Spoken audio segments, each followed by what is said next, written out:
అభ్యర్థి గౌతు శిరీష నామినేషన్ వేశారు. ఈసారి తప్పకుండా టీడీపీ జెండా ఎగరవేస్తామని ధీమా వ్యక్తం చేశారు. ముందుగా టీడీపీ కార్యాలయంలో సర్వమత ప్రార్థనలు నిర్వహించి పెద్దల ఆశీర్వాదం తీసుకున్నారు. అనంతరం బలపరిచిన వ్యక్తులతో వెళ్లి నామినేషన్ దాఖలు చేశారు.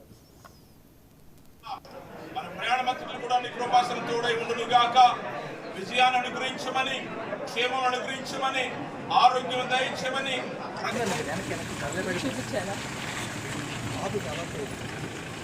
2024 జనరల్ ఎలక్షన్ బరిలో ఈరోజు నా తోటి మహిళలతో కలిసి నామినేషన్ ఫైల్ చేయడం జరిగిందండి.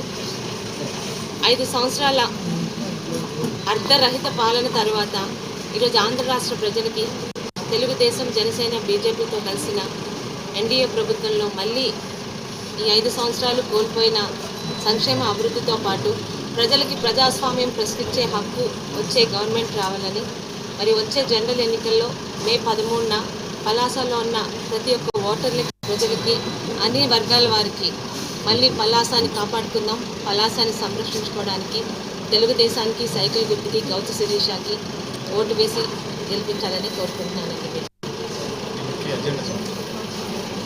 Safe Palasa, safe Palasa. ప్రతి చేతికి పని, ప్రతి చేనికి నీరు. పలాస అంటే మళ్ళీ పరిశుభ్రంగా, ప్రశాంతంగా, ఒకవైపు జీడి వ్యాపారస్తులు, ఒకవైపు రైతులు, ఒకవైపు అన్ని వర్గాల వారు కూడా ఎటువంటి రెడ్ జోన్లో లేకుండా ఫ్రీగా ప్రజాస్వామ్య పద్ధతిలో ఎవరికి నచ్చినట్టు వాళ్ళు పలాసలో బ్రతకడానికి, ముఖ్యంగా ఈ 5 సంవత్సరాలు ఇక్కడ జరిగిన ఇబ్బందులు రేపు ఉదయం నామమాత్రం కూడా ఇక్కడ లేకుండా మళ్ళీ పలాస శ్రీకాకుళం జిల్లాకి వ్యాపార కేంద్రంగా వెలగడానికి, ఇక్కడున్న అన్ని రకాల వర్గాలకి, రైతులకి, వ్యాపారస్తులకి, మహిళలకి, ప్రతి ఒక్కరికి కూడా అన్ని రకాల సంక్షేమ పథకాలు, అభివృద్ధి పథకాలు తీసుకువచ్చి పలాసాని శ్రీకాకుళం జిల్లాలో మళ్ళీ మంచి పేరుతో నిలబెడతానని